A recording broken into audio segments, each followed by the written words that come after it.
They called him the Butcher of Carthage because he had killed 217 men in the arenas of Rome, each death more brutal than the last. Each victory celebrated by crowds who cheered for blood with the same enthusiasm they showed for bread and wine. Hey friends, welcome. I'm Marcus. Another incredible Gladiator story for you today.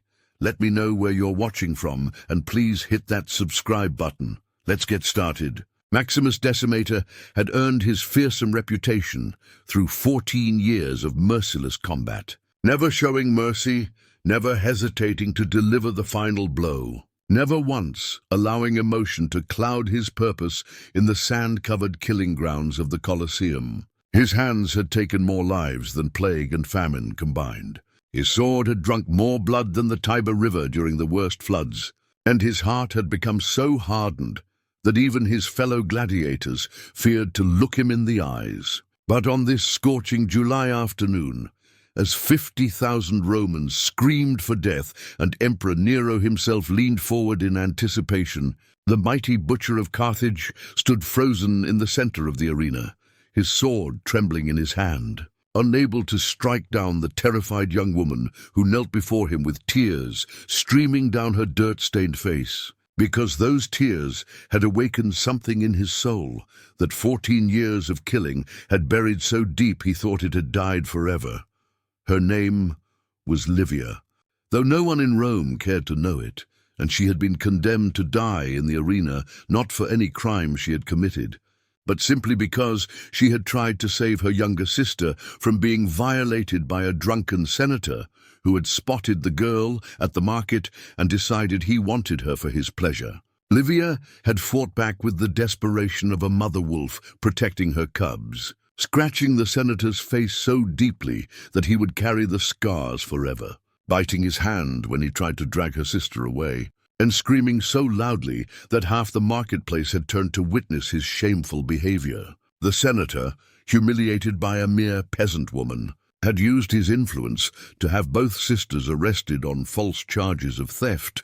But while the younger girl had been sent to his private villa as planned, Livia had been condemned to face the gladiators as entertainment for the masses who never questioned why beautiful young women so often ended up dying in the arena for minor crimes.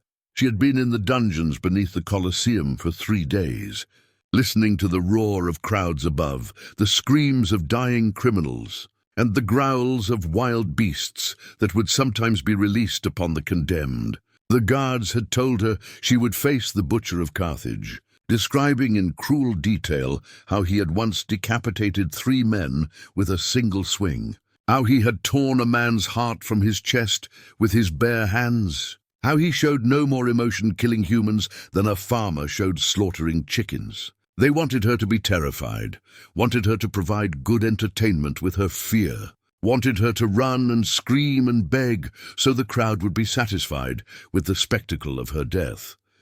But Livia had not spent those 3 days in fear. She had spent them in prayer, not for herself but for her 12-year-old sister Maria, who she knew was suffering a fate worse than death in the senator's villa. Every moment in that dark cell, she had whispered prayers to any god who might listen, offering her own soul in exchange for her sister's freedom, promising any sacrifice if only Maria could be saved from the monster who had taken her. She had even prayed for the butcher himself, this man who would kill her, asking the gods to forgive him for what he was about to do, understanding that he too was a slave to Rome's bloodthirsty entertainment, a prisoner forced to kill or be killed. When the guards came for her that morning, dragging her up the stone steps toward the blazing sunlight of the arena, Livia had felt a strange peace settle over her heart. She had done everything she could to save Maria, had fought with every ounce of strength in her small body, and now she would die knowing she had tried. The guards had given her a wooden sword as a mockery of defense, knowing it would be useless against a trained gladiator's steel, and had shoved her through the gates onto the burning sand where thousands waited to watch her die.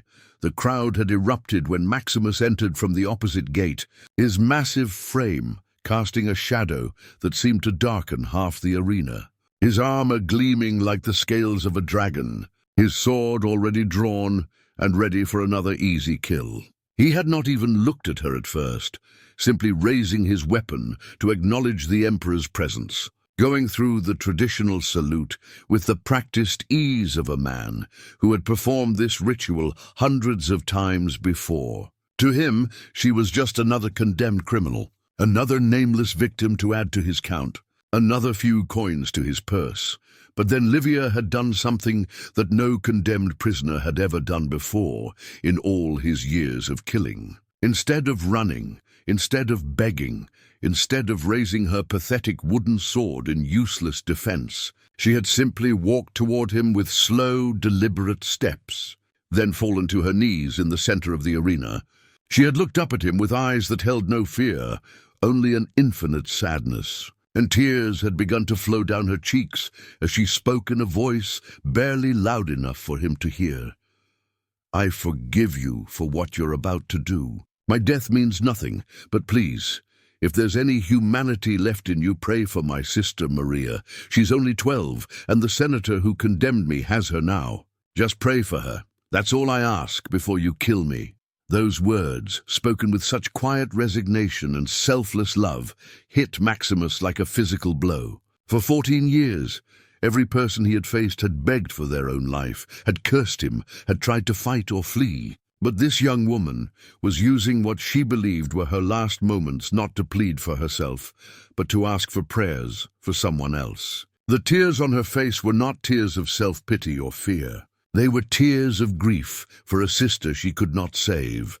Maximus raised his sword, knowing the crowd was waiting, knowing the Emperor was watching, knowing that hesitation would be seen as weakness. But as he looked down at Livia, something cracked inside the fortress he had built around his heart. Suddenly, unbidden, a memory surfaced from before his time as a gladiator, from when he had been a soldier in the Roman legions. He remembered finding a young girl in a burned village in Germania, a girl about 12 years old who had been brutalized by his fellow soldiers. He remembered how she had looked at him with dead eyes, how she had whispered that she wished her sister had been there to protect her before she died in his arms.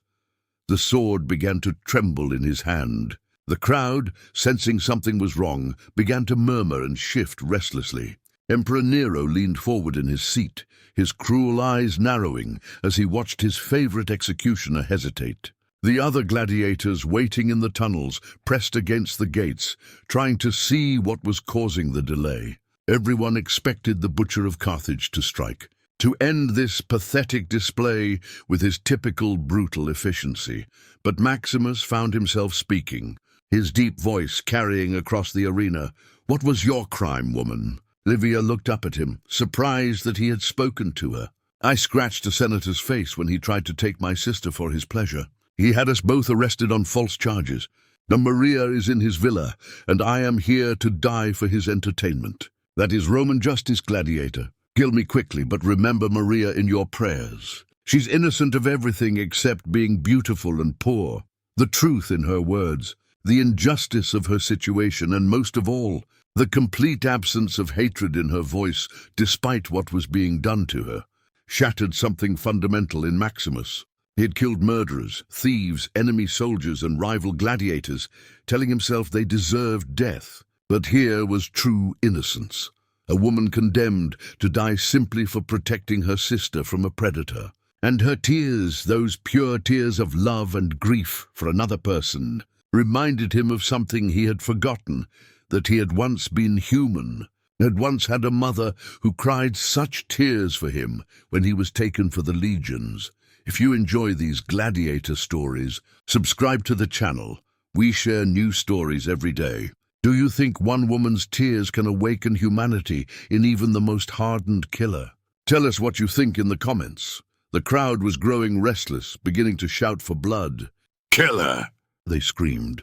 "Give us death! We came for blood, Butcher! Do your job!" The mob that had cheered Maximus through 217 kills was now baying for Livia's death with the same bloodlust they had shown for every other victim. Not one voice called for mercy. Not one person questioned why this young woman had to die. They had paid for entertainment, and entertainment meant watching the Butcher of Carthage add another corpse to his count. Emperor Nero stood up, his patience exhausted. "Maximus Decimator," his voice rang out across the arena. "You will execute this criminal immediately, or you will face the consequences of defying imperial commands. Kill her now." Maximus looked up at the emperor, then at the screaming crowd, then down at Livia, who had closed her eyes and was whispering what he recognized as a prayer for her sister. In that moment, he made a decision that would destroy everything he had built over 14 years. He threw his sword to the ground, the legendary blade that had taken so many lives clattering across the sand, with a sound that silenced the entire Colosseum. "No," he said, his voice carrying to every corner of the arena. "I have killed hundreds for your entertainment. I have been your butcher, your monster, your dealer of death. But I will not kill innocence itself. This woman's only crime was protecting her sister from rape. If that is worthy of death in Rome, then Rome is not worthy of my sword." The silence that followed was absolute. 70,000 people sat in stunned shock, unable to process what they were witnessing. The Butcher of Carthage, the most reliable killer in the history of the arena, was refusing to perform an execution. Nero's face turned purple with rage, while the other nobles whispered frantically among themselves. The guards looked to their commanders, unsure how to respond to such unprecedented defiance. Livia opened her eyes and looked up at Maximus in amazement. "Why," she whispered, "why would you throw away everything for me? You don't even know me." Maximus knelt down beside her, and for the first time in 14 years allowed emotion to show on his face. "Because your tears reminded me that I was once capable of feeling something other than rage. Because your love for your sister reminded me that I once had a family who loved me. Because your innocence made me realize that I've become the very evil I once fought against. I cannot save the hundreds I've killed, but I can save you, gods," Nero screamed. "Kill them both! Kill the traitor and the criminal. 50 gold pieces to whoever brings me their heads." But something extraordinary happened then. As the guards began to advance into the arena, the crowd, which had been silent, began to stir. One voice, an old woman in the upper tiers, called out, "Let them go." Then another voice joined, "She's innocent." Then more, "Mercy! Free them." "This is wrong." The cries spread through the Colosseum like wildfire, and within moments, 70,000 voices were calling for Livia and Maximus to be spared. The guards hesitated, looking between the advancing crowd and their emperor. They had never seen anything like this. The bloodthirsty mob of Rome suddenly developing a conscience, suddenly caring about justice rather than entertainment. Some of the guards lowered their spears, unwilling to kill in front of a crowd that might riot. This channel is full of Gladiator stories. Subscribe so you don't miss any. Do you believe that one act of conscience can inspire thousands to remember their humanity? Write it in the comments. Maximus stood and helped Livia to her feet, then did something that shocked even those calling for mercy. He removed his armor, the legendary protection that had kept him alive through hundreds of battles, and placed it on the sand. Then he removed his champion's belt, the symbol of his status, and laid it beside the armor. Finally, he took off his sandals, standing barefoot in the arena where he had reigned as the supreme killer. "I renounce it all," he declared, his voice reaching every corner of the Colosseum. "The title, the glory, the gold, the fame. I choose to leave this arena not as the Butcher of Carthage, but as a man who remembered his soul. And I ask all of you, every person here who has cheered for death, to remember yours." The crowd erupted in chaos. People were weeping, cheering, arguing, pushing toward the arena floor. Some patricians fled, fearing a riot. Others stood and applauded. The guards formed a defensive line around the emperor, who was screaming orders that no one could hear over the tumult. In the confusion, several sympathetic guards opened a gate and gestured for Maximus and Livia to escape. As they ran through the tunnels beneath the Colosseum, Livia gasping for breath and Maximus pulling her along, she managed to ask, "What will you do now?" "You've lost everything." "No," Maximus replied, and for the first time in 14 years, he smiled. "I've gained everything. For 14 years, I was dead inside, just a weapon for others to wield. Your tears brought me back to life. Now we're going to find your sister and get her away from that senator, even if I have to face all of Rome to do it." They escaped the Colosseum and disappeared into the maze of Roman streets, but their story had already begun to spread. Within hours, everyone in Rome knew about the butcher who had refused to kill an innocent woman, about the tears that had changed his soul, about the crowd that had called for mercy instead of death. The senator, who had condemned Livia, fearing the mob's anger, released Maria and fled the city. Nero, facing potential uprising, was forced to pardon both Maximus and Livia to calm the populace. Maximus used his considerable savings from 14 years of victories to buy a farm far from Rome, where he lived with Livia and Maria, protecting them as the family he had never had. He never picked up a sword again, dedicating his life to growing things rather than destroying them. Livia became a healer, using herbs and kindness to save lives, a balance to all the lives Maximus had taken. Maria grew up free and safe, eventually marrying a good man and naming her first son Maximus, after the gladiator who had sacrificed everything to save her sister years later. When people told the story of Maximus Decimator, they no longer focused on his 217 kills. Instead, they told of the day he threw down his sword, the day one woman's tears reminded him of his humanity, the day the butcher of Carthage chose mercy over glory. They spoke of how Livia's pure tears had washed away 14 years of blood, how her love for her sister had awakened love in a heart everyone thought was dead. The poet Martial wrote, "He who had never been defeated in combat was conquered by tears. He who had killed without mercy was reborn through mercy." The greatest victory of the butcher of Carthage was not in taking lives, but in saving them.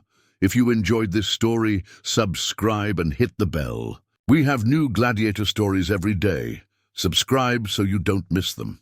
Subscribe, like, and share your thoughts about whether true strength comes from the ability to destroy or the courage to show mercy. Just like when Maximus chose to save Livia rather than add another kill to his legendary record, epic wooden sword in